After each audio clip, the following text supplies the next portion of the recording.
muna kami ng Rua City mga OFW. Bibili kami ng ticket pa punta ng Romblon sa Starlight. Si Mrs. muna yung rider ngayon kasi mabagal ako magpatakbo.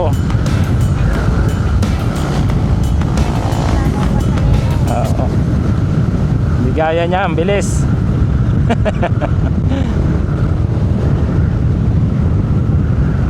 Mahaba-habang biyahe ito mga ka-FW. Mga ilang oras ano to? Isang oras? Isang oras daw mga ka-FW ang biyahe namin.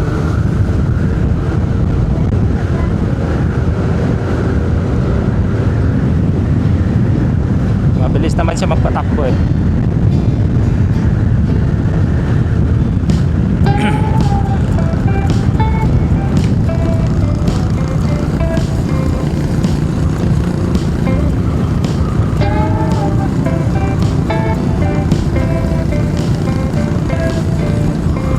Mga Oriente yan pang ano sa tilapia.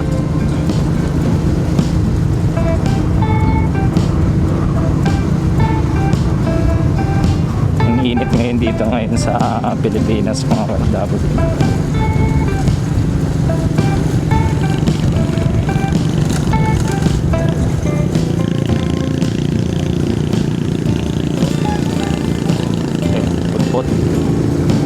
Pandesal.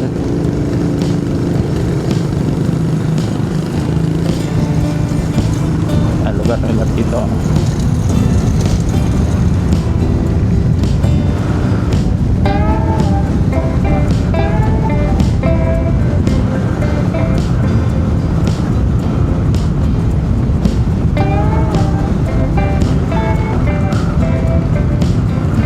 Dalawa sila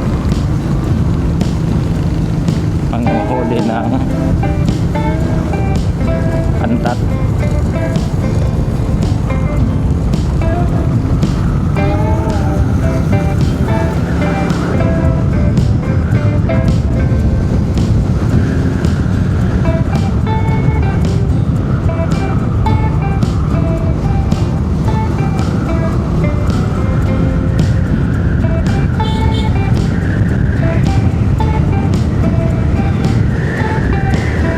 Sarap ng hangin.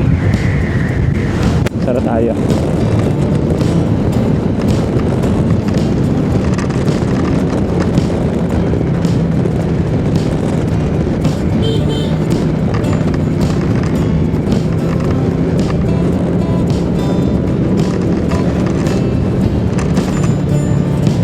Halos yung karamihan dito mga hanap buhay ng mga nakatira dito palayan saka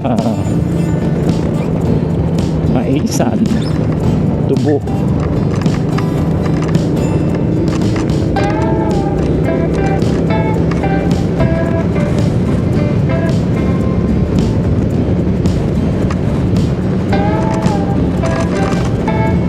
Sarap dito pag ganitong panahon nga lang mainit. Aw! Basa ang itlog ni Gina. Taray, kahoy. Delikado yun, Mader. Baka tumuhog yun sa akin na. May malaking ano, traktora.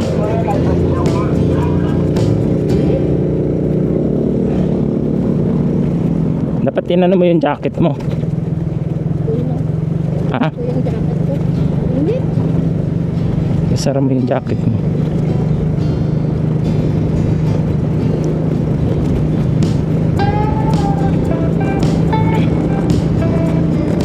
Riding in tandem muna kami ngayong araw. Natampo yung anak namin. Galing kami sa school. Nag-meeting kami sa ano nila, paparating na graduation. Sige. So yung sadya namin ngayon, pupunta kami ng Rua City. Bibili lang kami ng ticket pauwi ng Romblon sa katapusan mga OFW.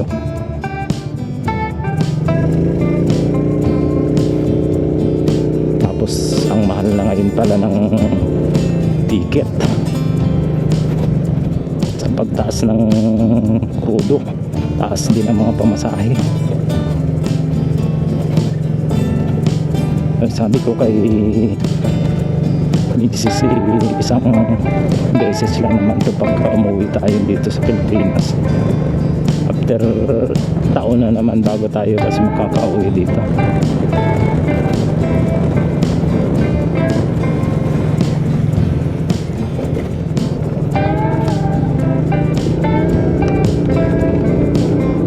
Nakapag-withdraw na kami ng pera mga ka-OFW. Diretso na kami sa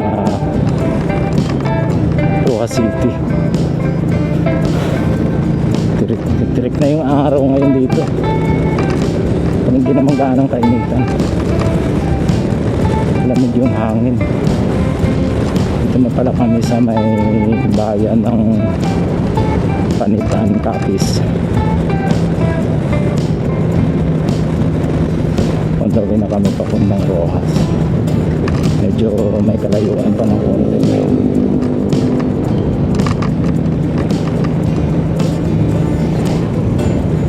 Tapos meron pa ditong gaayos ng meron dyan bayanihan.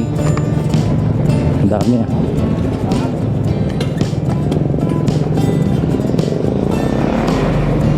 bayanihan yata yan.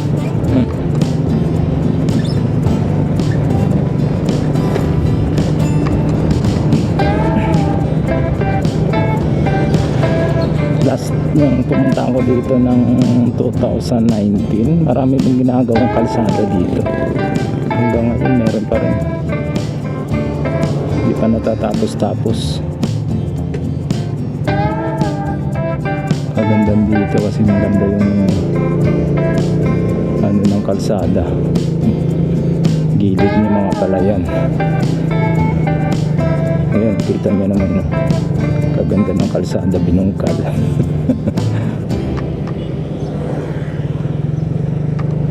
Kapag sa Taiwan to, wala kang makitang binabakbak na kalsada. Ang ginagawa doon, pinapatungan lang ng espalto.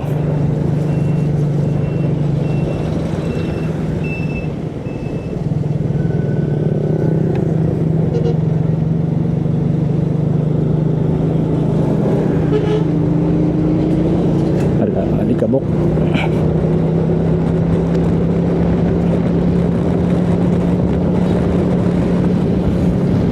Nabubipirit na si Commander.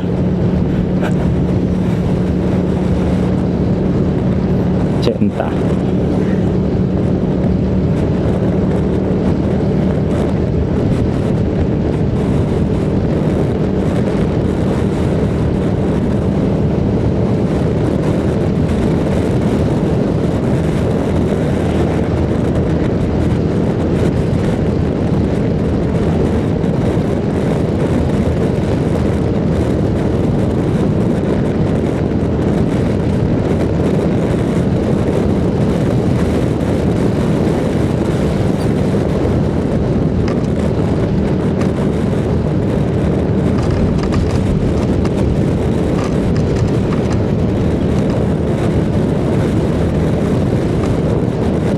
Mabibilip tong lugar dito sa ano na to, lawak ng kapatagan dito sa Capiz. Sarap para pala yan.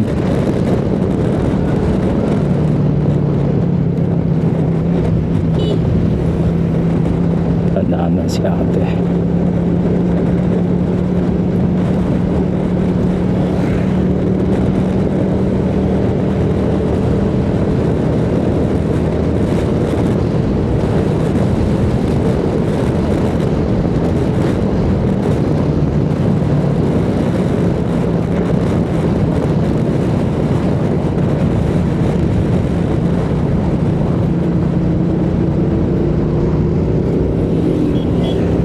Ng makapag-ani na yata yung mga karamihan dito.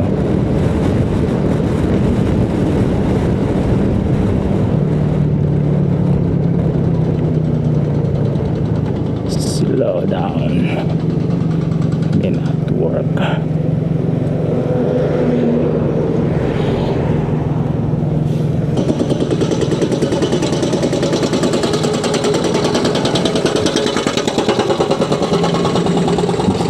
ano, takbong pogi siya ngayon.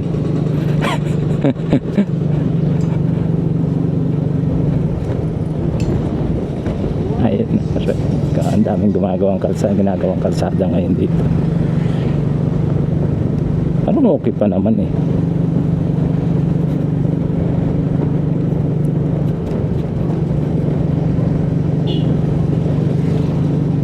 Maraming pera ang gobyerno ngayon na kailangan gamitin.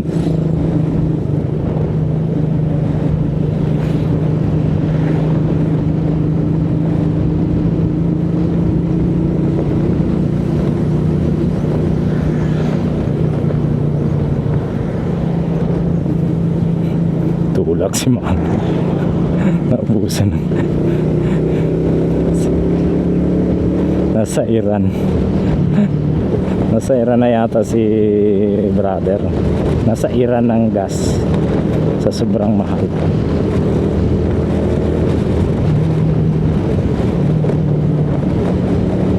Na tayo, maubusan tayo ng bala.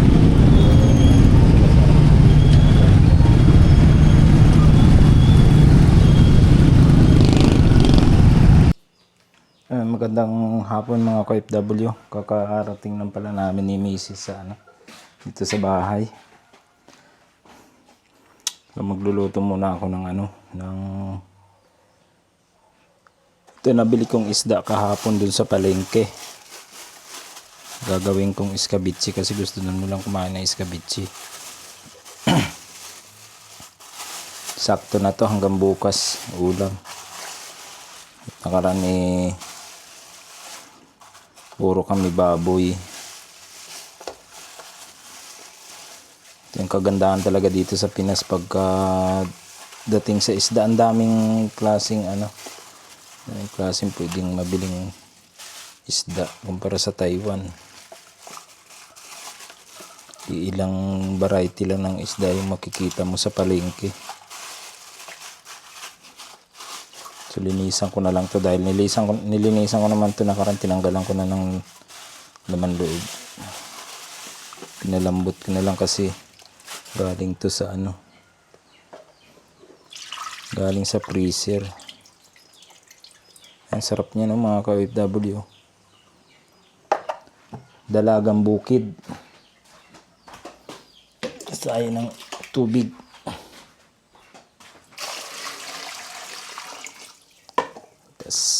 Natin yan prito skabitsi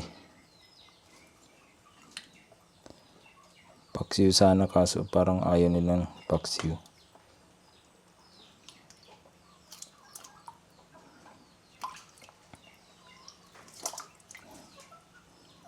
Nakabili na rin pala kami ng ticket pauwi ng Romblon mga ka-OFW, nga lang ang mahal. Kasabay ng pagtaas ng langis, ang taas rin ng pamasahe ngayon, pati sa buti na nga lang yung sa airline ko pabalik ng Taiwan saka pabalik ng Maynila, medyo mura-mura pa kasi na advance booking ko yun nung nasa Taiwan pa ako. Yun nakita ko sa online booking, pagka on the spot niya nag-book ng ticket mga ka-OFW, ang mahal. Meron akong nakita doon na parang 48,000 yata.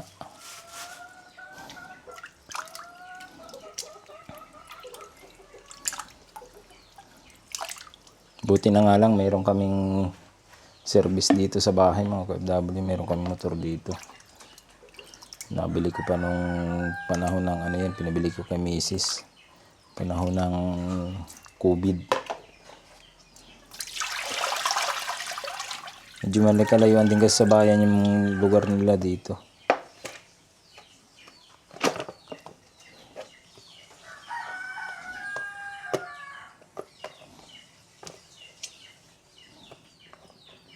Prituhin ko na lang to. Saka skabitsi.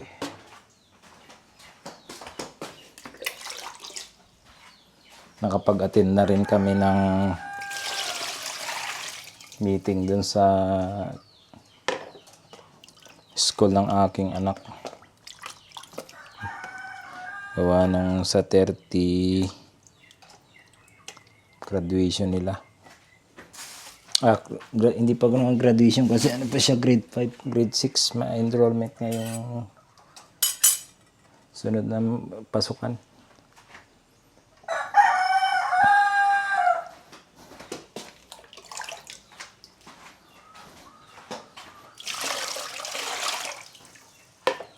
Lutuin ko na lang to mga KW. Maraming salamat sa inyong panonood. Nakapag-video kanina pa uwi kasi dami kong bit-bit.